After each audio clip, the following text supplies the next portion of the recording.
یہاں تک کہ لوگ بیماروں کو سڑکوں پر لا لا کر چارپائیوں کٹوروں پر لٹا دیتے تھے تاکہ جب پطرس آئے تو اس کا سایہ ہی ان میں سے کسی پر پڑ جائے۔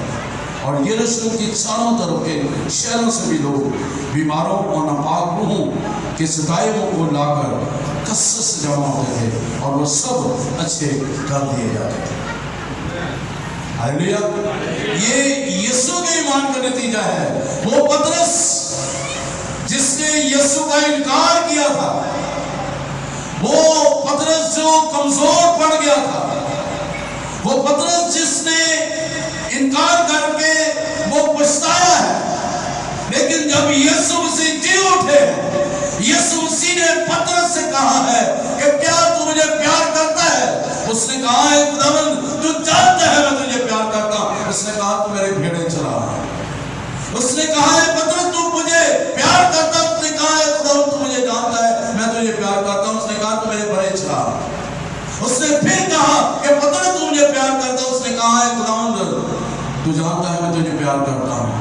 اس نے کہا میری بھیڑیں چرا۔ وہ بھیڑوں کو چرانے کے لیے، ان کو تعلیم دینے کے لیے نکلا ہے۔ اور دیکھیں اس کے ایمان کا، یسوع کے ایمان کا نتیجہ پطرس کی زندگی کے وسیلہ سے ہو رہا ہے۔ یہاں تک کہ لوگ بیماروں کو سڑکوں پر لا لا کر چارپائیوں اور کٹوروں پر لٹا دیتے تھے تاکہ جب پطرس آئے اس کا سایہ ہی اس میں سے کسی پر پڑ جائے۔ سایہ ہی۔ کیا میرا اور آپ کا ایمان ایسا ہے؟ کیا میں اور آپ یسوع جیسا ایمان رکھتے ہیں؟ کیا میں اور آپ یسوع کے ایمان کے نتیجے کے مطابق ان معجزات کو کر پا رہے ہیں؟ یا پھر ہم جھنجھناتی جھنجھناتا پیتل ہیں، یا خالی برتنی کھڑکنے پہ؟ کیا وہ ہمارے اندر مسیح کا ایمان پختہ ہے؟ یسوع کے ایمان کا نتیجہ کہ پطرس کے سایہ بھی ان بیماروں پر، مردوں پر پڑ جائے تو وہ زندہ ہو جائے اور وہ شفا پا جائے۔ ہاللیلویا! آئیے نامی مسیح نہ رہے، کھوکھلے مسیح نہ رہے، ویسے مسیح بن جائیں جیسے یسوع کے شاگرد تھے۔ یسوع کے ساتھ جب تک تھے بے شک ان کا ایمان ڈاواڈول بھی رہا ہے۔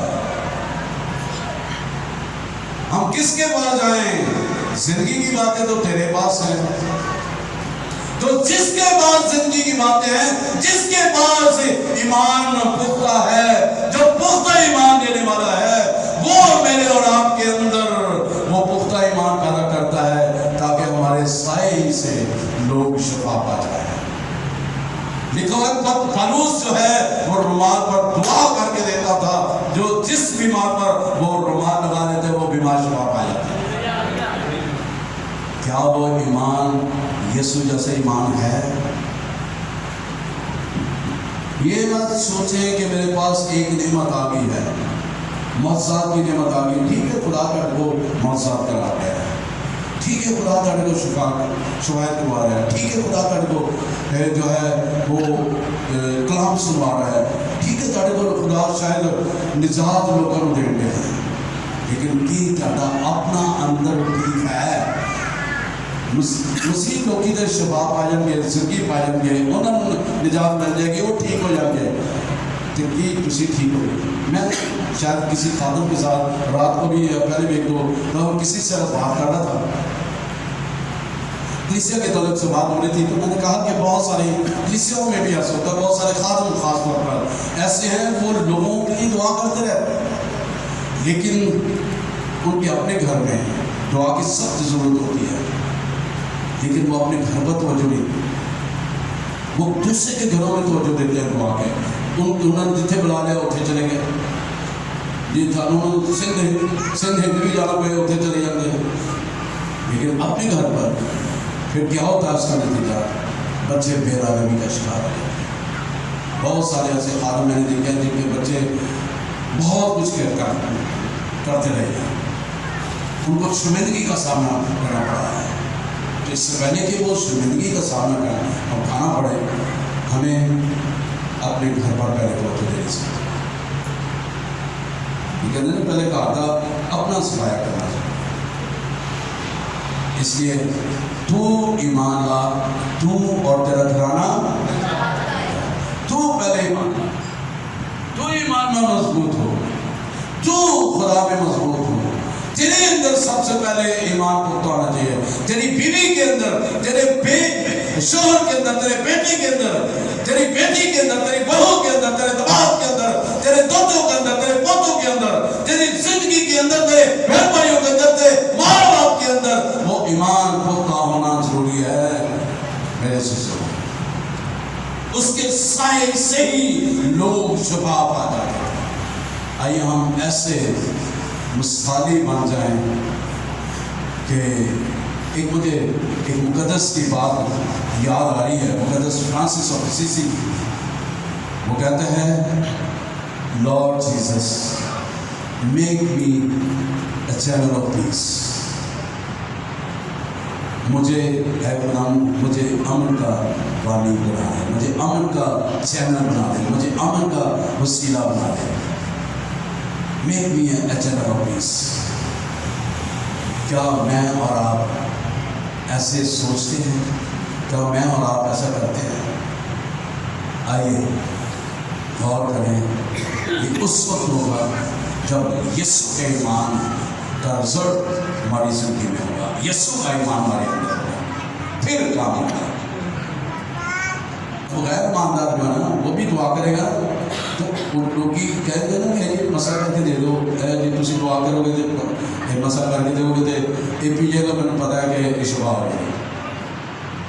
ایکچولی آپ کے دعا کرنے سے اس شخص کا ہے جس نے اس مان کے ساتھ آپ سے کہا ہے کہ جو تجھے دعا کرو گے تو سان پتہ ہے کہ ٹھیک ہو جائے گا. دوسری بات یہ بھی ہے، جو غیر ایماندار شخص ہے اگر وہ دعا کے ساتھ دعا کر کے وہ پانی دے رہا ہے، چاہے اس کا ہلکا سا ایمان ہے لیکن اس کے اندر ہے کہ میں یہ دعا کر کے دے دوں گا تو یہ پی لے گا، یہ پی لے گی تو یہ شفا پائے گا، تو شفا مل جاتی ہے. لیکن وہ شفا عارضی ہوگی کیونکہ یسوع اپنے نام کو لاج نہیں کرنے دے گا. اس لیے عارضی ہوگی کیونکہ اس میں یسوع کا ایمان موجود نہیں ہے. اس کے اندر وہ آپ نے یسوع کے آگے رکھا ہے. یسوع نے آپ کی دعا کو سنا ہے کیونکہ اس نے اپنا انکار نہیں کرنا.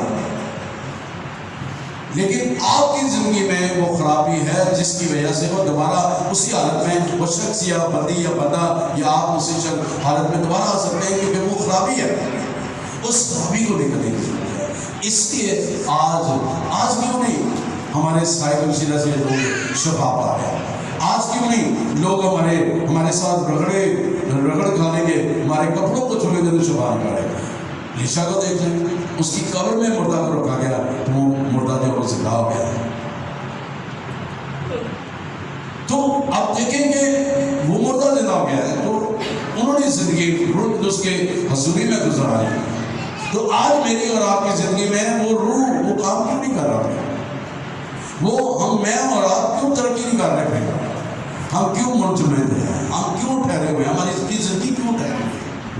ہمارے سائوں سے کیوں نہیں لوگ شفا پا رہے ہیں؟ وجہ بےدگاری، ایمان کی کمی ہے اور خدا کے ساتھ رشتہ نہیں ہے.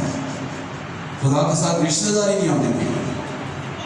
ضرور ہم اپنی دعا میں کہتے ہیں خدا تو میرا پلوٹا بھائی ہے، میرا بڑا بڑا ہے، تو کہہ دیا کبھی بڑا بڑا کہتا ہے نا کر جی وہ کریا نہیں. بڑا بڑا کہتا ہے کہ تسی اپنا شراب نہ پیو، اے شراب پی بھی جانے ہیں. بڑا بڑا کہتا ہے تسی گانا نہ کٹو، اسی گانا بھی کٹی جانے ہیں. بڑا بڑا کہتا ہے تسی حسد نہ کرو، اسی حسد کری جانے ہیں. بڑے بڑا عزت کتنے کی؟ یسوع جی کہتے ہیں تم میرے خداوند کہتے ہو تو میری عزت کہاں؟ تو ایمان، یسوع کے ایمان کا نتیجہ کہ شاگردوں نے ان کے سایوں سے ہی وہ شفا پاتے گئے، زندگی ملتی رہی، اٹھ کھڑے ہوتے رہے اور خدا کے جلال میں آگے بڑھتے رہے. اسی پیج کے آگے چلیں ذرا تھوڑا سا 9ویں باب میں آ جائیں، 32ویں آیت سے 34ویں. 9